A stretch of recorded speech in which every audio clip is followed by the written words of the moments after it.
بسم اللہ الحمدللہ والصلاة والسلام علی رسول اللہ۔ محترم ناظرین، آج ہم انشاءاللہ سورہ فاتحہ کی چوتھی آیت اس کی ترجمہ، تفسیر اور مختصر تشریح کریں گے۔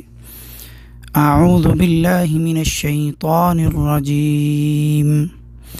ایاک نعبد و ایاک نستعین۔ لفظی ترجمہ: ایاک صرف تیری ہی، نعبد ہم عبادت کرتے ہیں، و ایاک اور صرف تجھ ہی سے، نستعین ہم مدد چاہتے ہیں، ہم مدد مانگتے ہیں۔ اس کا بامحاورہ ترجمہ دیکھ لیں۔ ہم صرف تیری ہی عبادت کرتے ہیں اور صرف تجھ ہی سے مدد مانگتے ہیں۔ ایاک یہ واحد مذکر حاضر کی ضمیر منصوب منفصل ہے اور یہ مفعول بہ مقدم ہے، اور اس میں جو ایا ہے یہ ضمیر مبنی ہے، فی محل نصب ہے، مفعول بہ ہے، اور جو کاف ہے وہ حرف خطاب ہے، اور جو نعبد ہے یہ فعل مضارع ہے، مرفوع ہے، اور اس کا جو فاعل ہے وہ ضمیر مستتر ہے وجوباً، جس کی تقدیر نحن ہے، اور جو واو ہے یہ حرف عطف ہے، و ایاک یہ بھی اسی طرح واحد مذکر حاضر کی ضمیر منصوب منفصل ہے اور مفعول بہ مقدم ہے، اور نستعین یہ فعل مضارع مرفوع ہے، اور اس کا بھی جو فاعل ہے ضمیر مستتر وجوباً تقدیر وہ نحن ہے، اور یہ جمع متکلم ہے۔ ایاک نعبد، سورت کے شروع میں اللہ تعالیٰ کی حمد غائب کے صیغے کے ساتھ کی گئی ہے، ایاک نعبد، اور اس کے بعد والی آیات میں اللہ تعالیٰ کو مخاطب کر لیا گیا ہے۔ اسے التفات کہتے ہیں۔ اس میں اشارہ ہے کہ بندہ جب اللہ تعالیٰ کا ذکر کرتا ہے تو اسے اس کا قرب اور اس کی بارگاہ میں حاضری کا شرف حاصل ہو جاتا ہے۔ اب وہ براہ راست خطاب کے صیغے سے اپنی درخواست پیش کرتا ہے۔ عربی زبان میں جملہ فعلیہ کی ترتیب یہ ہے کہ پہلے فعل، پھر فاعل اور اس کے بعد مفعول آتا ہے۔ اگر بعد والے لفظ کو پہلے لایا جائے تو اس سے کلام میں تخصیص یا حصر پیدا ہو جاتا ہے۔ ایاک نعبد و ایاک نستعین اصل میں یہ سیدھی عبارت تھی نعبد کا و نستعین کا، تو ایاک نعبد اصل میں نعبد کا تھا، ہم تیری عبادت کرتے ہیں۔ مفعول کاف ضمیر کو نعبد سے پہلے لایا گیا تو ایاک نعبد ہو گیا، کیونکہ خالی کاف نہیں آ سکتا، اس کے ساتھ ایا لگانا پڑے گا۔ تو نعبد کے بعد جو کاف تھا جب اس کو پہلے نعبد سے لایا گیا، یہ مفعول بہ تھا، اس کو جب شروع میں لایا گیا فعل مضارع سے متقدم کیا گیا تو وہ کاف کے ساتھ ایا لگا، تو یہ ٹوٹل ہو گیا، مکمل ہو گیا ایاک نعبد، ویسے ہی رہا، جس سے کلام میں حصر پیدا ہو گیا، یعنی ہم تیری ہی عبادت کرتے ہیں، کسی اور کی نہیں کرتے۔ اس مفہوم کو ہم صرف تیری عبادت یا ہم تیری ہی عبادت کرتے ہیں کے ساتھ ادا کیا جاتا ہے۔ یہ بعینی ہی اللہ تعالیٰ کا مفہوم، یعنی جو اللہ تعالیٰ کے نام کے ساتھ ہم پڑھتے ہیں کلمے میں لا الہ الا اللہ، یہ بالکل اس کا مفہوم ہے، یعنی یہ بعینی ہی لا الہ الا اللہ کا مفہوم ہے، یعنی عبادت کے لائق اللہ تعالیٰ ہی ہے، دوسرا کوئی نہیں۔ عبادت کے معنی ہیں کسی کی رضا کے لیے انتہائی عاجزی اور کمال کا خشوع جو ہے اس کا اظہار ہو، اور امام ابن کثیر کے بقول شریعت میں کمال محبت، خضوع اور خوف کے مجموعے کا نام عبادت ہے، یعنی جس ذات کے ساتھ محبت بھی ہو، اس کی ما فوق الاسباب طاقت کے سامنے عاجزی اور بے بسی کا اظہار بھی ہو، اور اسباب و ما فوق الاسباب ذرائع سے اس کی گرفت کا خوف بھی ہو۔ تو عبادت کا معنی کسی کو غیبی طاقتوں کا مالک سمجھ کر اس سے انتہائی درجے کی محبت کے ساتھ اس کے سامنے انتہائی درجے کی عاجزی، ذلت اور خوف ہے۔ یہ حق صرف اللہ تعالیٰ کا ہے۔ اسلام نے بندوں کو ایسی ہر غلامی سے آزادی دلا کر صرف ایک ذات پاک کا بندہ اور عبد بنا دیا، جو انہیں پیدا کرنے والی اور ان کی پرورش کرنے والی ذات ہے۔ عبادت صرف اسی کی ہے اس کے ساتھ کسی کو نہ شریک کرنا جائز ہے، نہ اس کی محبت جیسی محبت یا اس کے خوف جیسا خوف کسی اور سے جائز۔ افسوس کے بعد مسلمان اللہ کے گھر میں داخل ہوتے وقت یا نکلتے وقت اتنے خوف زدہ اور پریشان نہیں ہوتے جتنے وہ کسی قبر یا کسی پیر کے دربار یا اونچی قبر کے پاس جاتے یا واپس آتے وقت وہ خوف زدہ ہوتے ہیں، جبکہ ہر نماز کی ہر رکعت میں ایاک نعبد کے عہد و پیمان اور اس اقرار کے بعد کسی دوسرے کی بندگی اللہ تعالیٰ سے سب سے بڑی غداری ہے جسے وہ کبھی معاف نہیں فرمائے گا۔ اس کے لیے آپ دیکھیں سورہ نساء کی 116 نمبر آیت، اور اللہ تعالیٰ نے قرآن مجید میں 3 جگہ فرمایا کہ ان لوگوں نے اللہ کی قدر اس طرح نہیں کی جیسے اس کی قدر کرنے کا حق ہے۔ دیکھیے سورہ انعام کی 91 نمبر آیت، سورہ حج کی 74 نمبر آیت اور سورہ زمر کی 67 نمبر آیت۔ وَإِيَّاكَ نَسْتَعِينُ جو اصل میں نستعینوں کا تھا تو اس کا بھی کاف شروع میں لایا نستعین سے پہلے، تو اس کے ساتھ ایا لگا تو وہ ہو گیا وَإِيَّاكَ نَسْتَعِينُ۔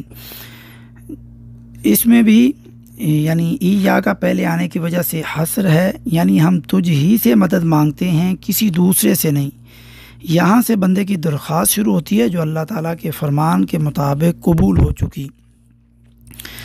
اس اعتبار سے نہ عبادت اللہ کے سوا کسی اور کی جائز ہے اور نہ استعانت ہی کسی اور سے جائز ہے۔ ان الفاظ سے شرک کا سد باب کر دیا گیا ہے، لیکن جن کے دلوں میں شرک کا روگ لگ چکا ہے وہ ما فوق الاسباب اور ما تحت الاسباب استعانت میں فرق کو نظر انداز کر کے عوام کو مغالطے میں ڈال دیتے ہیں اور کہتے ہیں کہ دیکھو ہم بیمار ہو جاتے ہیں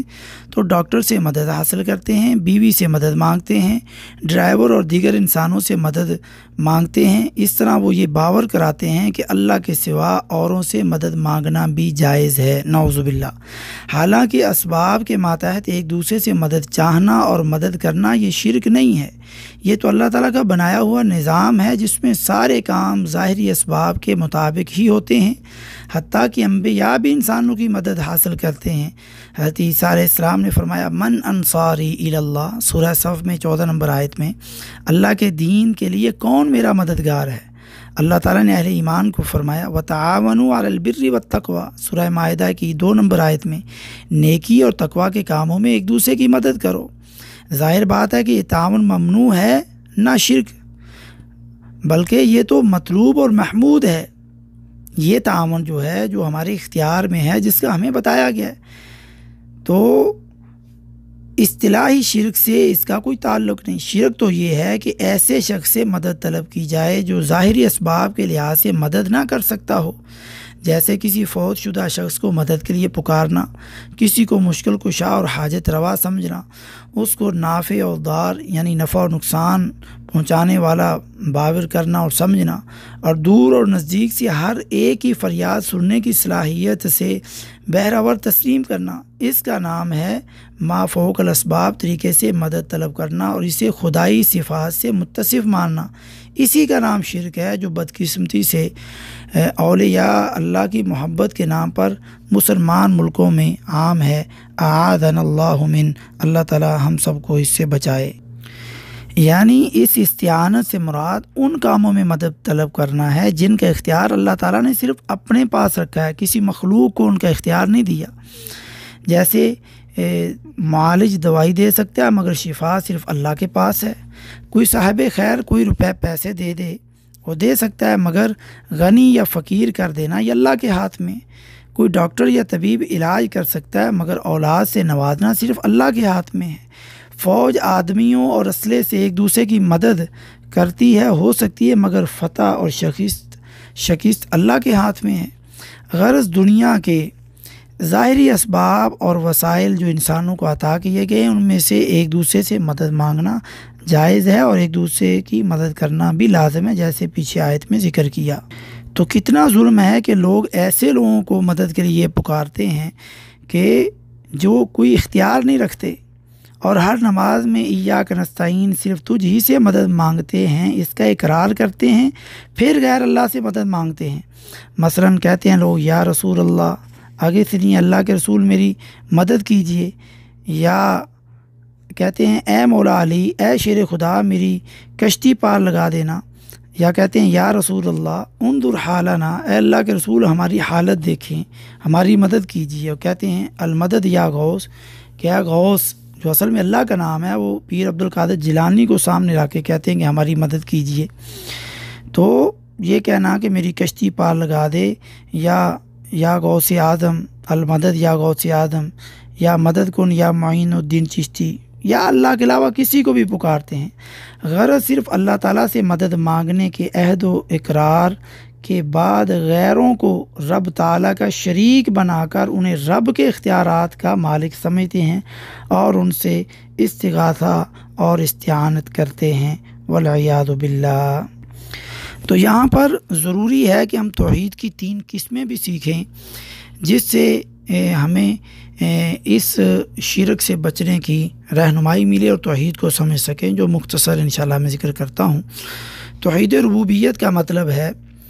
کہ اس کائنات کا خالق، مالک، رازق اور مدبر صرف اللہ تعالیٰ ہے۔ اس توحید کو ملاحدہ، زنادقہ کے علاوہ تمام لوگ مانتے ہیں، حتیٰ کہ مشرکین مکہ بھی اس کے قائل رہے ہیں، جیسا کہ قرآن کریم میں مشرکین مکہ کا اعتراف ہے۔ مثلاً فرمایا پیغمبر ان سے پوچھے کہ تم کو آسمان و زمین میں رزق کون دیتا ہے، یا تمہارے کانوں اور آنکھوں کا مالک کون ہے، اور بے جان سے جاندار اور جاندار سے بے جان کو پیدا کون کرتا ہے، اور دنیا کے کاموں کا انتظام کون کرتا ہے؟ تو جھٹ پٹ کہہ دیں گے کہ اللہ، یعنی یہ سب کرنے والا اللہ ہے، جیسا کہ سورہ یونس کی 31 نمبر آیت میں ہے۔ اور اسی طرح سورہ لقمان کی 25 نمبر آیت میں اگر آپ ان سے پوچھیں کہ زمین و آسمان کس نے بنائے، تو فوراً کہہ دیں گے اللہ تعالیٰ نے۔ تو یہ تو مشرکین مکہ بھی اس توحید کا اقرار کرتے تھے۔ اور دوسرے مقام پر اسی طریقے سے سورہ زمر میں 38 نمبر آیت میں فرمایا کہ اگر ان سے پوچھیں کہ آسمان و زمین کا خالق کون ہے، تو کہیں گے اللہ، سورہ لقمان میں بھی، سورہ زمر میں بھی۔ تو ایک اور مقام پر فرمایا اگر آپ ان سے پوچھیں کہ زمین اور زمین میں جو کچھ ہے یہ سب کس کا مال ہے، ساتوں آسمان اور عرش زمین کا مالک کون ہے، ہر چیز کی بادشاہی کس کے ہاتھ میں ہے، اور وہ سب کو پناہ دیتا ہے، اس کے مقابل کوئی پناہ دینے والا نہیں، ان سب کے جواب میں یہی کہیں گے کہ اللہ ہی یہ سارے کام کرنے والا، جیسا سورہ مومنون میں 84 سے لے کر کے 89 نمبر آیت تک ہے۔ تو توحید الوہیت کا مطلب ہے کہ عبادت کی تمام قسمیں ان کا مستحق صرف اللہ تعالیٰ ہے، اور عبادت ہر وہ کام جو کسی مخصوص ہستی کی رضا یا اس کی ناراضگی کے خوف سے کیا جائے۔ اس لیے نماز، روزہ، حج، زکوٰۃ صرف یہی عبادت نہیں، بلکہ کسی مخصوص ہستی سے دعا اور التجا کرنا، اس کے نام کی نظر و نیاز دینا، اس کے سامنے دست بستہ کھڑا ہونا، اس کا طواف کرنا، اس سے طمع، لالچ، امید اور اس سے خوف رکھنا وغیرہ بھی عبادات ہیں۔ توحید الوہیت یہ ہے کہ یہ تمام کام صرف اللہ تعالیٰ ہی کے لیے کیے جائیں، تاہم ظاہری اسباب کے مطابق زندہ انسانوں سے طبی طمع یا طبی خوف توحید کے منافی نہیں ہے۔ قبر پرستی کے مرض میں مبتلا عوام اور خاص اس توحید الوہیت میں شرک کا ارتکاب کرتے ہیں، اور مذکورہ عبادات کی بہت سی قسمیں وہ قبروں میں مدفون افراد اور فوت شدہ بزرگوں اور بتوں کے لیے کرتے ہیں۔ تو دعا سب سے بڑی عبادت ہے، جو عام ہے کہ لوگ قبر والوں سے یا نبی صلی اللہ علیہ وسلم سے یا پیر عبد القادر جیلانی سے، جس کو اللہ کا نام غوث دے کر کے ان سے عام مانگتے ہیں، جو کہ سراسر کھلا شرک اکبر ہے۔ توحید اسماء و صفات کا مطلب یہ ہے کہ اللہ تعالیٰ کی جو اسماء اور صفات قرآن و حدیث میں بیان ہوئی ہیں، ان کو بغیر کسی تاکیف، بغیر کسی تعویل، تحریف، تشبیہ اور تمثیل اور تعطیل کے اللہ تعالیٰ کے لیے ثابت ہونے کا عقیدہ رکھنا، جس طرح اس کی شایان شان ہے، جس طرح اس کی شان کے لائق ہے۔ مثلا اللہ تعالیٰ کا عرش پر مستوی ہونا، اللہ تعالیٰ کے لیے چہرے، ہاتھ، آنکھ اور دیگر صفات کو ثابت ماننا، جس طرح اللہ کی شایان شان ہے۔ افسوس ہے کہ بہت سے گمراہ گروہوں نے اس توحید میں بھی ٹھوکر کھائی، بعض نے صفات کا بالکل انکار کیا، بعض نے صفات الہیہ کو مخلوق کے ساتھ تشبیہ دے دی، اور بعض نے چند ایک صفات کا اقرار کیا اور باقی کی نفی کی، جبکہ راہ اعتدال اہل سنت والجماعت کا عقیدہ ہے جو ابھی اوپر بیان کیا ہے، الحمدللہ۔ اور اہل سنت والجماعت سے مراد ہمارے ملکوں میں وہ نہیں جو قرآن و حدیث کو چھوڑ کر کے اپنے اپنے لوگوں کے پیچھے چلتے ہیں۔ اہل سنت والجماعت جو پوری دنیا میں بولا جاتا ہے وہ ان لوگوں کا ہے جو سلف صالحین کے طریقے پر قرآن اور صحیح حدیث پر عمل کرنے والے ہیں، جس کو ہمارے ملکوں میں سلفی یا اہل الحدیث کہتے ہیں۔ اور شرک کے بارے میں اللہ تعالیٰ نے یہ بیان کر دیا ہے کہ وہ اسے نہیں بخشے گا جو اس کے ساتھ شریک ٹھہرائے گا، اس کے علاوہ جسے چاہے وہ بخش دے گا، جیسے سورہ نساء کی 116 نمبر آیت میں۔ اور حضرت معاذ رضی اللہ تعالیٰ عنہ فرماتے ہیں کہ نبی صلی اللہ علیہ وسلم نے مجھے تاکید فرمائی تھی کہ اللہ کے ساتھ کسی کو شریک نہ ٹھہرانا، خواہ تمہیں قتل کر دیا جائے۔ تو آج دیکھیں لوگ چھوٹی سی پریشانی پر یعنی غیر اللہ کے پاس چلے جاتے ہیں، اللہ کے ساتھ شرک کرتے ہیں۔ اللہ تعالیٰ ہمیں سمجھنے کی توفیق دے، اور جب ان کو توحید کے لیے مرنا یا قتل کر دیا جائے،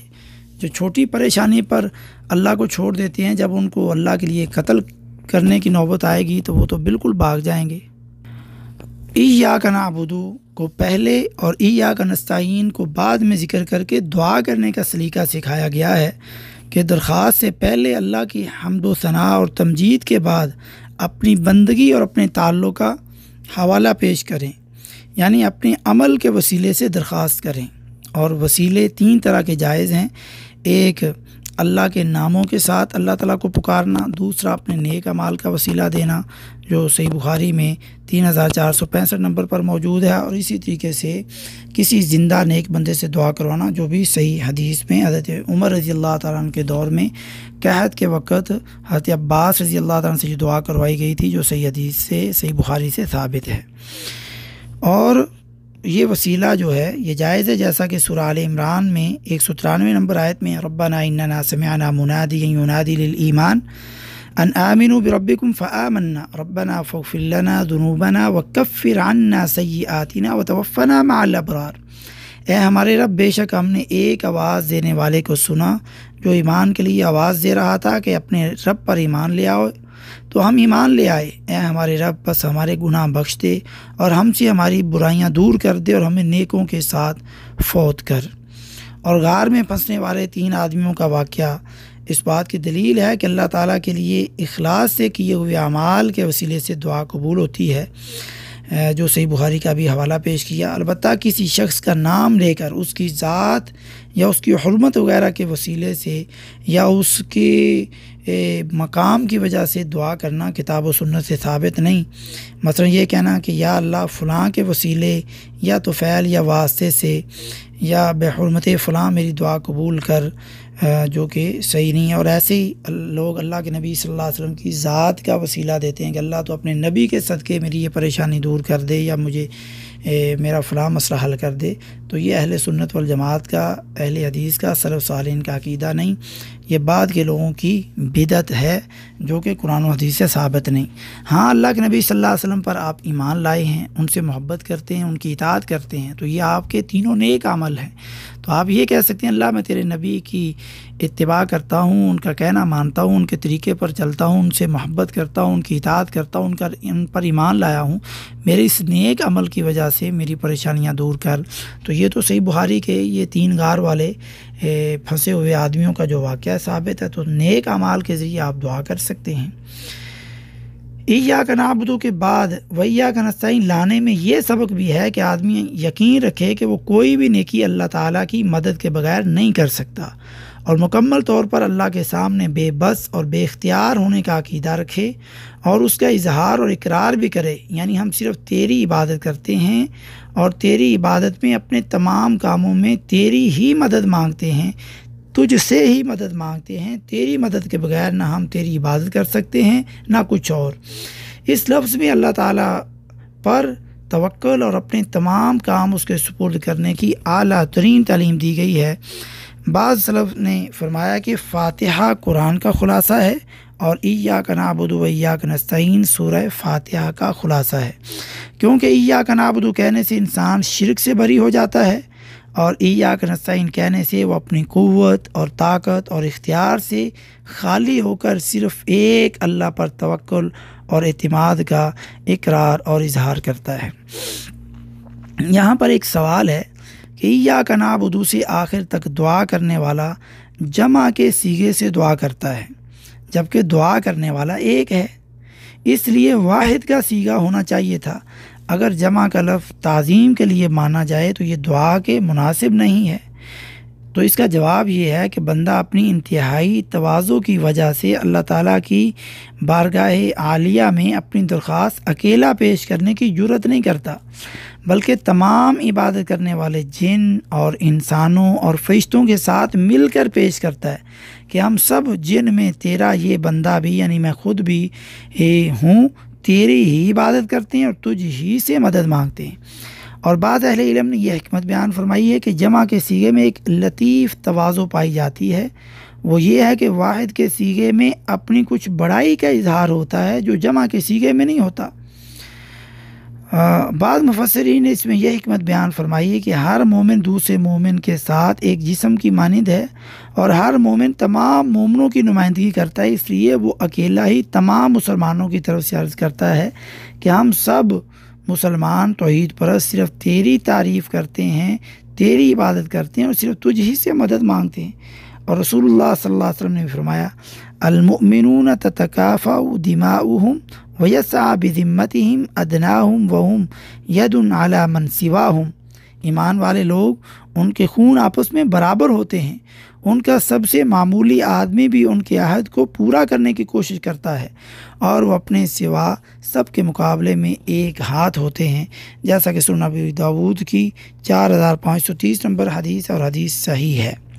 ایاک نعبد و ایاک نستعین سے یہ بات بھی معلوم ہوتی ہے کہ عبادت اور استعانت کی بہترین صورت اجتماعی عبادت اور استعانت ہے، اس لیے اللہ تعالیٰ نے دونوں کی جامع صورت نماز کو باجماعت ادا کرنے کا حکم دیا اور فرمایا وَأَقِیمُوا الصَّلَاةَ وَآتُوا الزَّکَاةَ وَارْکَعُوا مَعَ الرَّاکِعِینَ سورہ بقرہ کی 43 نمبر آیت میں، اور نماز قائم کرو اور زکوٰۃ دو اور رکوع کرنے والوں کے ساتھ رکوع کرو۔ ایاک نستعین میں یہ ذکر نہیں فرمایا کہ کس کام کے لیے مدد مانگتے ہیں تاکہ وہ عام رہے، یعنی کسی خاص کام کی نہیں، مقصد یہ ہے کہ ہر کام میں ہم صرف تیری ہی مدد مانگتے ہیں، تجھ ہی سے مدد مانگتے ہیں، کسی اور سے مدد نہیں مانگتے۔ یعنی تیرے ساتھ ہمارا تعلق محض عبادت کا نہیں ہے بلکہ استعانت کا تعلق بھی ہم تیرے ہی ساتھ رکھتے ہیں۔ ہمیں معلوم ہے کہ ساری کائنات کا رب تو ہی ہے اور ساری طاقتیں تیرے ہی ہاتھ میں ہیں اور ساری نعمتوں کا تو ہی اکیلا مالک ہے، اس لیے ہم اپنی حاجتوں کی طلب میں تیری طرف ہی رجوع کرتے ہیں، تیرے ہی آگے ہمارا ہاتھ پھیلتا ہے، ہماری جولی پھیلتی ہے اور تیری مدد ہی پر ہمارا اعتماد ہے، اسی بنا پر ہم اپنی درخواست لے کر تیری ہی خدمت میں حاضر ہوتے ہیں۔ اللہ کے سوا کسی سے ظاہری اسباب کے بغیر مدد طلب کرنا شرک ہے۔ یہ بھی یاد رہے کہ اسباب کے ذریعے مدد طلب کر کے اسباب پہ بھروسہ کر لینا بھی غلط ہے۔ تو اس آیت میں جو ایاک کے اضافے سے عبادت اور استعانت اللہ ہی کے لیے خاص ہو جاتی ہے، ایسی ہر صورت میں اللہ کی کسی نہ کسی صفت کا انکار یا اس میں شرک لازم آتا ہے۔ تو اس لیے جو توحید کی 3 قسمیں بیان کی ان کو اچھے سے سمجھ لینا چاہیے۔ آج کی یہ آیت بڑی اہم اور